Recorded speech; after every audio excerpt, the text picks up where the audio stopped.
140 మంది కోట్ల జనాభా ఉన్న మన దేశంలో అత్యంత ఆకర్షణీయమైన అంశాల్లో రాజకీయం ఒకటి. అది ఎన్నికలు వచ్చాయంటే ప్రజలంతా దానిపైన ఆసక్తి చూపిస్తారు. ఇప్పుడు పైగా ప్రధాని సొంత రాష్ట్రం గుజరాత్లో ఎన్నికలు జరుగుతున్నాయి. కమలం ఓ ప్రభంజనం సృష్టించింది. 27 ఏళ్ల పాలన తర్వాత కూడా మళ్ళీ అద్భుతమైన విజయాన్ని సాధించింది. ఈ గుజరాత్ విజయాన్ని ఎలా చూడాలి, కమలం పార్టీని ఎలా చూడాలి, అలాగే మోదీ స్ట్రాటజీని ఎలా చూడాలి, ఇప్పుడు కాంగ్రెస్ పార్టీ పరిస్థితి ఏంటి, అట్లాగే ఆమ్ ఆద్మీ చేసిన పనేంటి, ఈ గుజరాత్ ఎన్నిక ఎందుకు ప్రత్యేకమైంది, 2024 ఎన్నికలకు ముందు ఈ ఎన్నిక ఎలాంటి సందేహాలను ఎలాంటి కొత్త ప్రశ్నలను లేవనెత్తింది. ఇదే అంశంపై మనం ఇన్పుట్ ఎడిటర్ ఇస్మాయిల్తో మాట్లాడదాము. చాలా అంశాలని డిస్కస్ చేద్దాం. అసలు గుజరాత్ ఎన్నిక ఏం చెప్తుంది, అసలు ఇస్మాయిల్ గుజరాత్ ఎన్నికపై ప్రభావం చూపిన 3 ముఖ్యమైన అంశాలు ఏంటి? ప్రధానంగా 27 సంవత్సరాల తర్వాత ఒక గవర్నమెంట్ను రీటైన్ చేసుకోవడం అనేటువంటిది ఫస్ట్ బీజేపీ దగ్గర ఛానల్. ఆ ఛాలెంజ్ని కంప్లీట్ చేస్తూ ఒక 155+ సీట్స్ని బీజేపీ ఇక్కడ సాధించింది. దీంట్లో కీ పాయింట్స్ తీసుకుంటే ఒకటి, కాంగ్రెస్ పార్టీ వీకెన్ అయిపోయింది అనేటువంటిది ఒక ప్రధానమైనటువంటి ప్రతిపక్షం గుజరాత్లో లేకుండా పోయింది. 2017 ఎన్నికల్ని మనం చూసుకుంటే 49.5% అక్కడ బీజేపీ ఓట్లు సాధించింది. 99 సీట్లు మాత్రమే వచ్చాయి. కానీ ఈసారి ఆ ఓట్ పర్సంటేజ్ని 53+ ఓట్ పర్సంటేజ్తో పాటు 155+ స్థానాలు సాధించడం అనేటువంటి ఒక పెద్ద అచీవ్మెంట్ వచ్చాడు. కానీ కాంగ్రెస్ పార్టీ 41% ఓట్ల నుంచి ఇక్కడ 27% ఓట్లకి పడిపోయింది. ఎందుకు పడిపోయింది అనేటువంటి మన డిఫరెంట్ ఒపీనియన్ ఉండొచ్చు. ఒకటి, కాంగ్రెస్ పార్టీ మీద వాళ్ళకు ప్రజలకు నమ్మకం లేకపోవడం, ఆమ్ ఆద్మీ పార్టీ అనేటువంటి ఒక కొత్త అల్టర్నేట్ రావడం అనేటువంటివి ఉండొచ్చు. కానీ ఆమ్ ఆద్మీ పార్టీ కేవలం కాంగ్రెస్ పార్టీ ఓట్ బ్యాంక్ని ఎందుకు దెబ్బతీసింది, కాంగ్రెస్ పార్టీ ఓట్ షేర్ని ఎందుకు తగ్గించింది అనేటువంటిది చాలామంది ఇక్కడ చూడాల్సినటువంటి ప్రశ్న. ఎక్కడైతే ఒక పార్టీ ఉంటుందో అది వీకెన్గా కనిపిస్తుందో, లేకుంటే అక్కడ ఉన్నటువంటి చాలా రోజుల నుంచి ప్రజలు కావచ్చు, లేకుంటే ఒక సెక్షన్ ఆఫ్ పీపుల్ ఆ పార్టీని నమ్ముకొని ఆ పార్టీకి ఓటేస్తుంటారో వాళ్లకు ఆ పార్టీ మీద నమ్మకం పోయినప్పుడు వాళ్ళు రెండో వైపు వెళ్తారు. సో ఇక్కడ ఒక చిన్న ప్రశ్న, ఇప్పుడు బిల్కిస్ బాను అంశం కావచ్చు, లేకుంటే మోర్సీ వంతెన కావచ్చు, లేకుంటే ప్రభుత్వ వ్యతిరేక కావచ్చు, అంటే కాంగ్రెస్ ఈ అవకాశాలను అందిపుచ్చుకోలేకపోయిందా? పైగా రాహుల్ గాంధీ జోడో యాత్ర అంటూ దేశంలో ప్రజల్లోకి వెళ్ళారు, పైగా ఖర్గే నాయకత్వం అన్నారు, ఇవన్నీ జరిగింది. సరే, కాంగ్రెస్ ఎందుకు ఇంతగా చతికిల్లి పడింది? కేవలం కాంగ్రెస్ పార్టీ మీద నమ్మకం లేకపోవడం జనాలు ఫస్ట్ బేస్ మనం చూసుకోవాలి.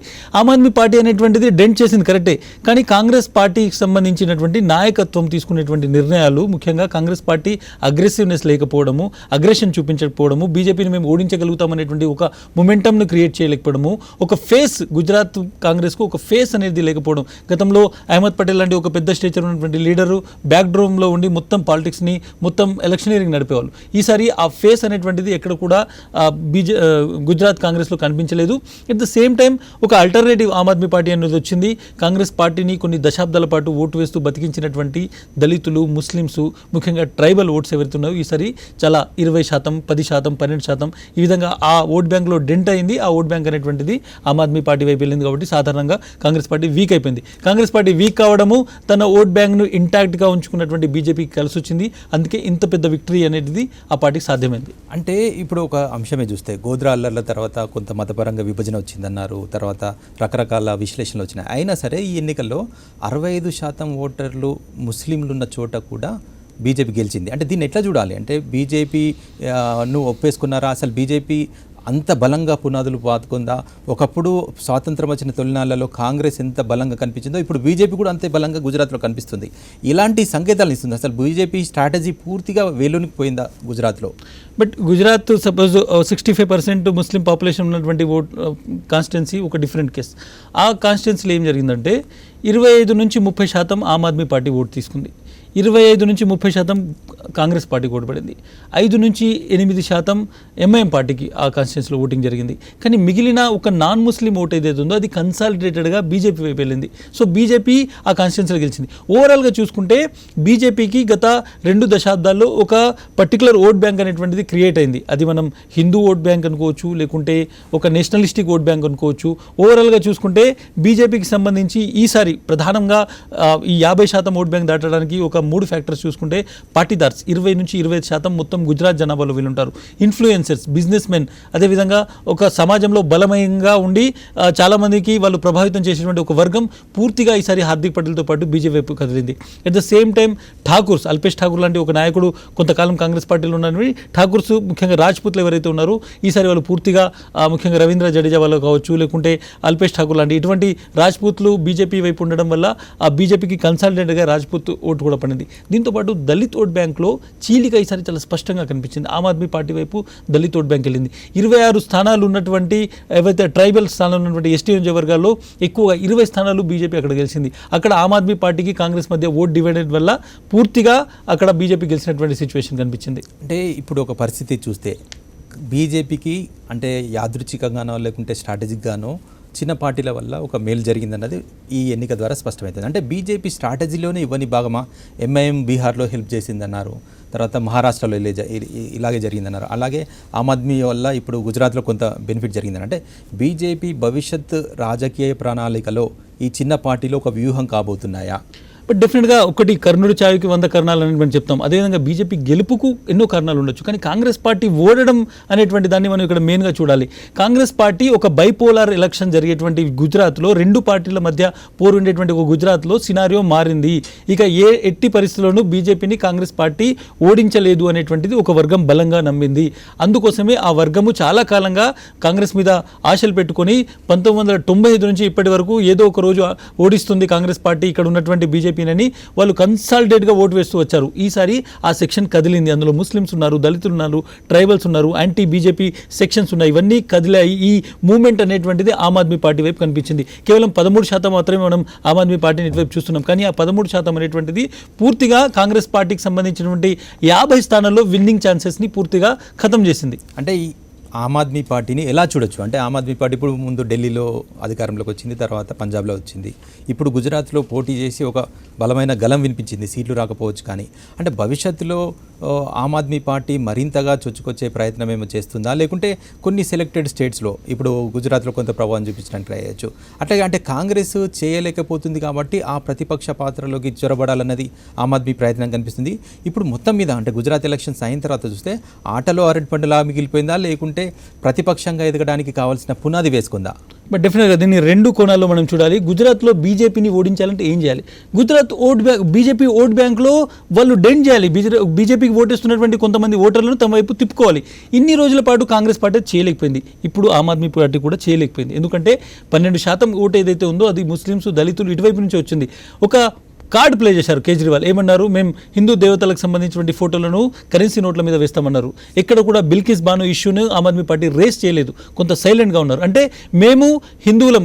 కేజ్రీవాల్ స్టేట్మెంట్ కోటెడ్గా నేను చెప్తాను, నేను ఒక హిందువును, ఎందుకు నేను హిందుత్వం గురించి మాట్లాడను అని చెప్పారు. ఇవన్నీ విషయాలు ఎక్కడో ఒక దగ్గర బీజేపీ హార్డ్ కోర్ హిందుత్వ ఓట్ బ్యాంకును కొంత తన వైపు తిప్పుకోవాలనేటువంటి ఆలోచనతోని ఆమ్ ఆద్మీ పార్టీ కేజ్రీవాల్ చేసినటువంటి స్ట్రాటజీ. కానీ అది వర్కౌట్ కాలేదు. ఎక్కడ కూడా ఒక సాఫ్ట్ హిందుత్వ, హార్డ్ హిందుత్వ ఉండదు.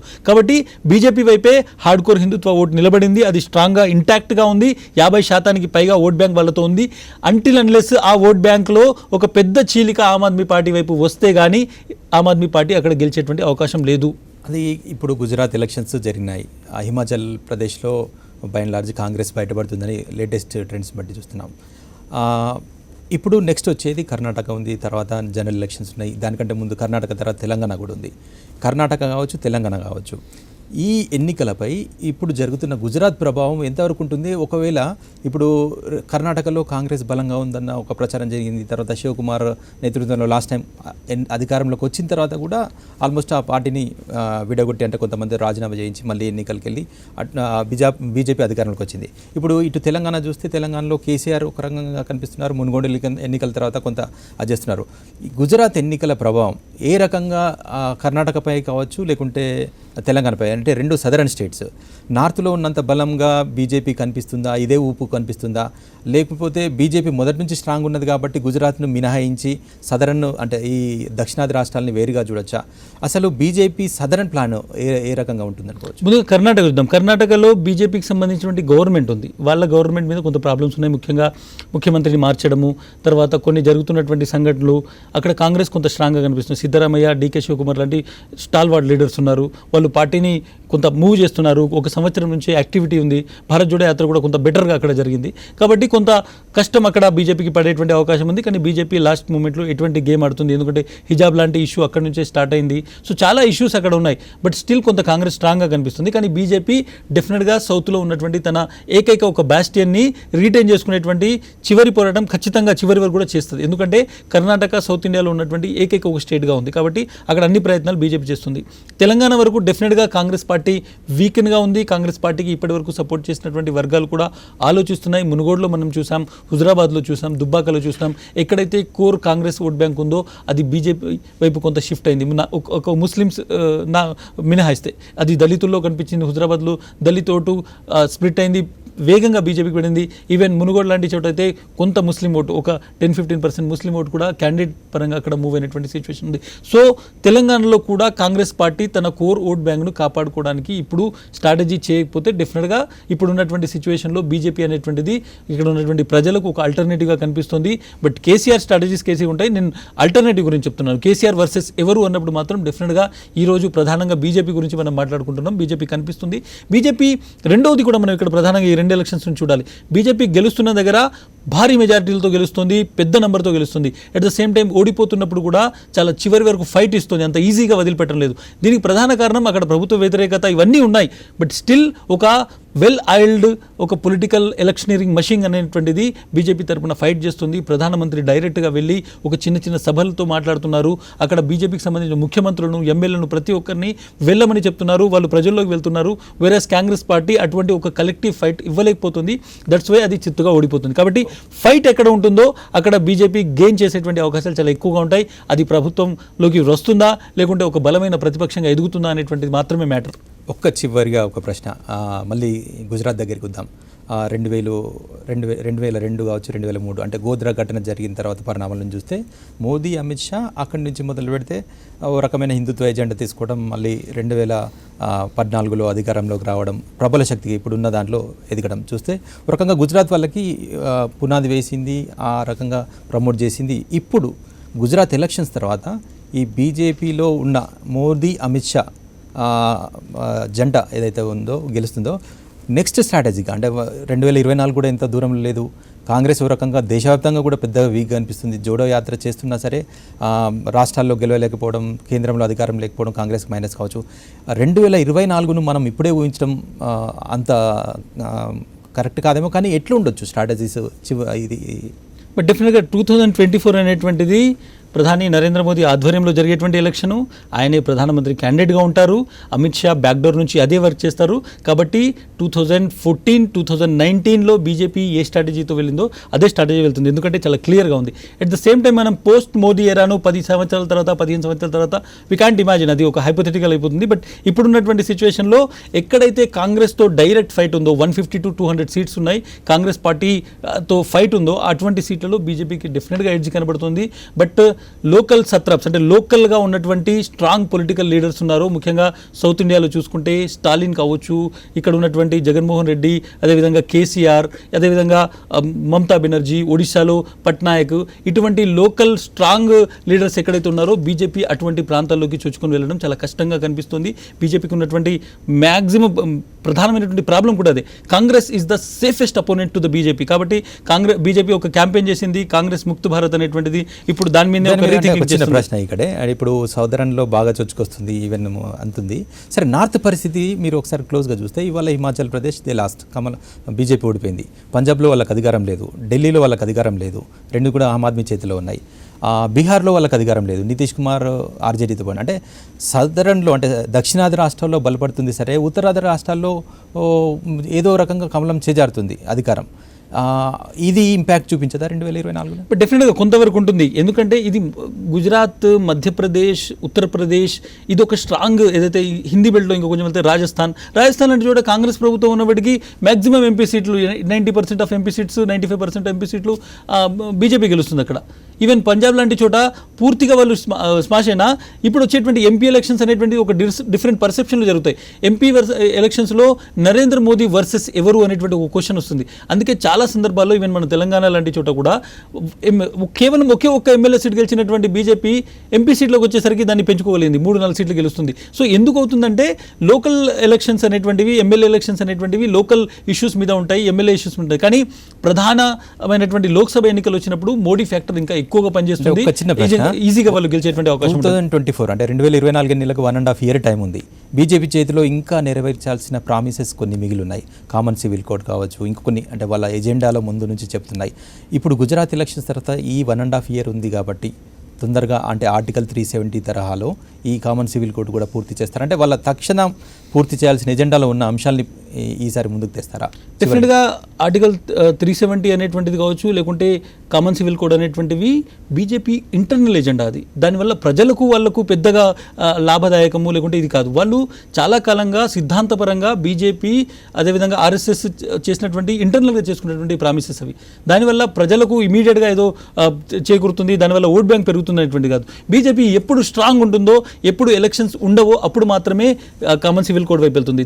ఆర్టికల్ 370 మనం చూసినాం, ఎలక్షన్ తర్వాత రిజల్ట్ తర్వాత వాళ్ళు ఇంప్లిమెంట్ చేశారు. సో వచ్చేటువంటి రోజుల్లో కూడా కొంతవరకు పాపులర్ స్కీమ్స్ మీద వాళ్ళు కొంత దృష్టి పెట్టేటువంటి అవకాశం ఉంది. ఎందుకంటే ఆమ్ ఆద్మీ పార్టీ లాంటి వాళ్ళు గుజరాత్ ఒక కార్డ్ ప్లే చేశారు. వాళ్ళు అక్కడ వెళ్ళి దాదాపు 50 లక్షల మంది కుటుంబాలను కలిసి ఒక గ్యారంటీ కార్డ్ అనేటువంటి ఒక కార్డు ఇచ్చారు. దాంట్లో మీకు 300 యూనిట్ల వరకు కరెంటు ఫ్రీ ఉంటుంది, మీకు 500 రూపాయలకి గ్యాస్, ఇట్లా ఒక 10 ఎజెండా పెట్టి వాళ్ళందరితో ఫామ్స్ నింపించారు. సో కొంత ఇటువంటి పాపులర్ స్కీమ్స్ ఏవైతే ఉన్నాయో అవి బీజేపీని చాలా చోట్ల దెబ్బతీస్తున్నాయి. ఢిల్లీ ఎంసీడీ ఎలక్షన్స్లో కూడా అందుకే వాళ్ళు దెబ్బతిన్నారు. కాబట్టి కొంతవరకు వచ్చేటువంటి సంవత్సరంలో సంక్షేమ పథకాలు కావచ్చు, లేకుంటే కొంత ఇటువంటి ఫ్రీబీస్ మీద కొంత బీజేపీ కాన్సన్ట్రేట్ చేస్తుంది. బట్ రిజల్ట్స్ వచ్చి గెలిచిన తర్వాత కామన్ సివిల్ కోడ్ గురించి వాళ్ళు ఒక గట్టి నిర్ణయం తీసుకునేటువంటి అవకాశం ఉంది. Thank you Ismail, thank you for the time. Thank you.